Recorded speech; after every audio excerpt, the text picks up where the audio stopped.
একটি জাতীয় সংসদ নির্বাচনের দিকে এগিয়ে যাচ্ছে বাংলাদেশ। রাজনৈতিক অঙ্গনে আহ, এই বিষয়টা অনেকটাই নিশ্চিত যে আওয়ামী লীগ আগামী জাতীয় সংসদ নির্বাচনে অংশ নিতে পারছে না।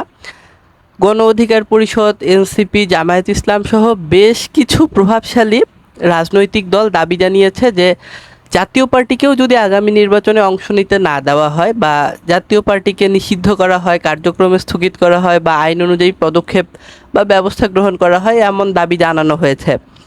এমন একটি অবস্থায় জাতীয় পার্টির মহাসচিব ব্যারিস্টার শামীম হায়দার পাটোয়ারী বলেছেন যে আগামী নির্বাচনে যদি আওয়ামী লীগকে আসতে না দেওয়া হয়, জাতীয় পার্টিকেও বাদ দেওয়া হয়, এমন একটি ঘটনা যদি ঘটে যায়, তাহলে এই নির্বাচনটি হবে বাংলাদেশের ইতিহাসের অন্যতম নিকৃষ্ট একটি নির্বাচন। বাংলাদেশে ইতোপূর্বে 12টা নির্বাচন হয়েছে, আগামী দিনে যে নির্বাচনটা হবে সেটা 13তম ত্রয়োদশ জাতীয় সংসদ নির্বাচন। তো এই নির্বাচনটা অন্যতম নিকৃষ্ট একটি নির্বাচন হবে এবং 2014 সালের 5 জানুয়ারি যে ইলেকশন ছিল, দশম জাতীয় সংসদ নির্বাচন, সেই নির্বাচনে 154টা আসনে, 300 আসনের মধ্যে 154টা আসনে 154 জন সংসদ সদস্য বিনা প্রতিদ্বন্দ্বিতায় নির্বাচিত হয়েছিল। যেখানে 151 জন সংসদ সদস্য নির্বাচিত হইলে সেই দল সরকার গঠন করতে পারে, সেখানে আরও 3 জন বাড়িয়ে 154 জন সংসদ সদস্য বিনা প্রতিদ্বন্দ্বিতায় নির্বাচিত হয়েছিল। এই নির্বাচনটা বাংলাদেশের ইতিহাসের যে নির্বাচনগুলো সেগুলোর মধ্যে অন্যতম বিতর্কিত একটি নির্বাচন।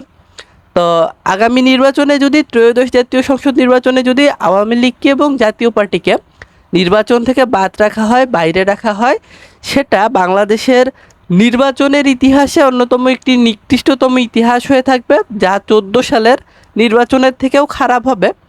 আরেকটা বিষয় ব্যারিস্টার শামীম হায়দার পাটোয়ারী যোগ করেছেন, সেটি হলো যখন জামায়াতকে নিষিদ্ধ করা হয়েছিল, আওয়ামী লীগ করেছিল, তখন তিনি এবং তার পার্টির চেয়ারম্যান জিএম কাদের এই বিষয়টার বিরোধিতা করেছিলেন এবং তাদের বিরোধিতা কেউ শোনেনি।